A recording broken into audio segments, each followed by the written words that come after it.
Car लग्नाच्या बेडीमध्ये आपण पाहत आहोत राघव हा पेड्यांचा बॉक्स घेऊन घरी आलेला आहे आणि तो बॉक्स पुढे करत रुक्मिणी काकूच्या समोर सांगतो की मी सावीचं ॲडमिशन विनूच्या शाळेत केलेलं नाही, तिचं ॲडमिशन मी माझ्या लहानपणीच्या शाळेत केलेलं आहे. आता असं ऐकल्यानंतर घरातल्या सगळ्यांच्या जीवात जीवाला आणि सगळ्यांना आनंदही झालेला आहे.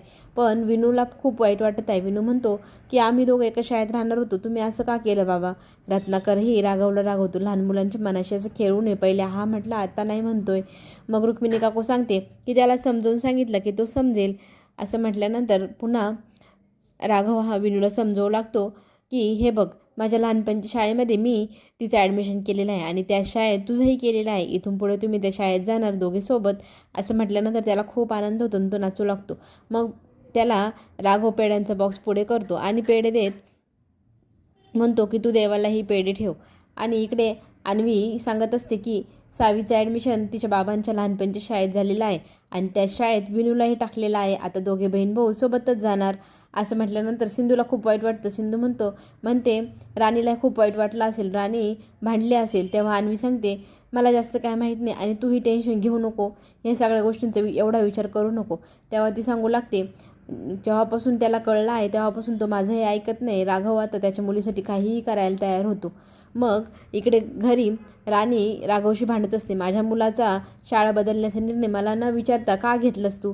तेव्हा तो चिडतो आणि तो म्हणतो तो माझाही मुलगा आहे आणि मी हे निर्णय घेऊ शकतो. तेव्हा ती सांगते तुला नक्कीच सिंधूने सांगितलं म्हणून तू सिंधूचंच ऐकतो, मी तुझी बायको आहे, तू माझं ऐकत नाही. असं म्हटल्यानंतर तो चिडतो. ती म्हणते इथून पुढे तुम्ही शाळेत कोणाचे बाबा म्हणून आणि कोणाचा नवरा म्हणून जाणार, असं प्रश्न विचारल्यावर तो शांत होतो. तेव्हा रुक्मिणी चिडते आणि म्हणते हे बघा तुम्ही शांत बसा, तुमच्या मुलाचा तुम्ही विचार करायला हवा, त्याला काय आवडतं काय नाही त्याचा विचार करा. त्याला आवडतं त्याच्या सावीसोबत जायला तर तेच राहू द्या, त्याच्याही मनाचा विचार करा. इकडे राणी खूप चिडलेली आहे आणि राघव निघून जातो. तो म्हणतो मी कोणाचं काही ऐकणार नाही. तिने सिंधूला फोन केलेला आहे आणि सिंधूला सांगते मला तुला भेटायचं आहे, उद्याच्या उद्या मला भेटायला ये. दुसऱ्या दिवशी सकाळी सगळेजण चहा नाश्ता करत असतात, दोघीजणी गप्पा मारत असतात. तितक्यात रुक्मिणी आणि रेश्माई तिथे येते आणि सांगते मी मंदिरात चाललेली आहे, कुणाला माझ्यासोबत यायचं असेल तर चला. तेव्हा रेश्मा म्हणते मीही मोठ्या काकूंसोबतच जाणार आहे, त्या जे सांगतील तसं सगळं मी करायला तयार आहे. तेव्हा राजश्री म्हणते मलाही आवडेल मंदिरात यायला आणि मधुराणी येत नाही. मधुराणी म्हणते मी घरीच थांबते. आता घरी कोणीही नाही, सगळेजण मंदिरात निघून गेले.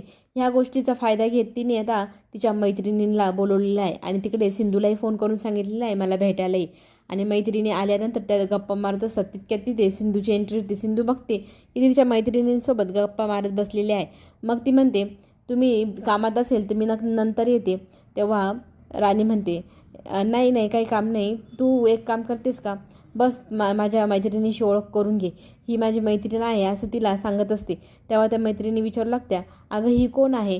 तेव्हा ती सांगते डॉक्टर सिंधू. त्यातली एक म्हणते म्हणजे ही तुझ्या नवऱ्याची एक्स वाईफ ना. आज तेव्हा राणी हो म्हणत सगळ्या दोघींची ओळख करून देते आणि मधू सिंधूला आवाज देते आणि म्हणते जाऊ नको, थोडा वेळ थांब ना. मग ती थांबते. तिला सांगते माझ्या मैत्रिणींसाठी त्या टेबलवर ठेवलेला ज्यूस आणून देतेस का.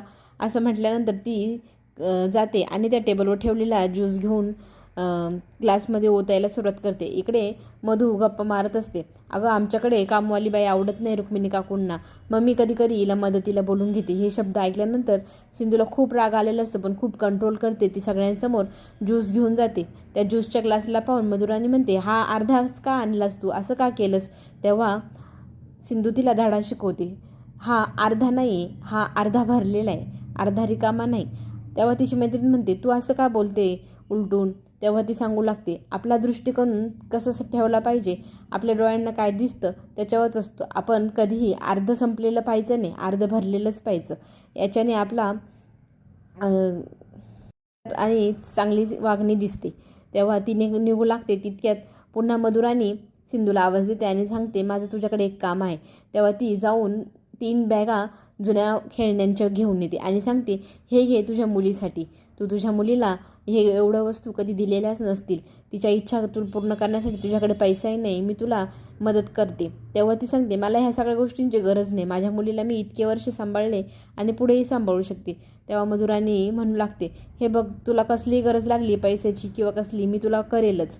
तेव्हा ते बोलणं ऐकून तिची मैत्रीण म्हणते आपली मधू किती मोठ्या मनाची आहे ना. तेव्हा दुसरी म्हणते हो ना, तिला पहिल्यापासून सवय आहे गरिबांची मदत करणे, पण ही तर डॉक्टर आहे, हिच्याकडे किती पैसा असेल ना, कशाला हिची मदत घेते. तेव्हा सिंधू हे सगळं गोष्टी ऐकते आणि मधू म्हणते अगं ही जास्त प्रॅक्टिस करेल नाही, जास्त पैसे मिळत नाही, हिला खूप तिचे हाल आहे असं ती मैत्रिणीला सांगू लागते आणि मैत्रिणीला खुणवते व्हेरी गुड, अशीच तिची बेइज्जती केली, बरं झालं. मग सिंधू मधुराणीला म्हणते मी येते आता, माझा झालेला जेवढा अपमान तो पुरे झाला, आता मी निघते असं म्हणत तितक्यात समोरून राघव येतो. आता राघवनी काही ऐकलेलं नाही, पण मधुला वाटतो यांनी ऐकलं असेल, आता सिंधू मला किती पटपट बोलली, आता त्याने ऐकल्यानंतर नक्कीच दोघांमध्ये भांडण होईल, त्याची मजा आपण घेऊया असं म्हणत ती रडण्याचं नाटक सुरू करते. पुढे काय होणार पाहण्यासाठी आपण पुन्हा भेटूया. धन्यवाद.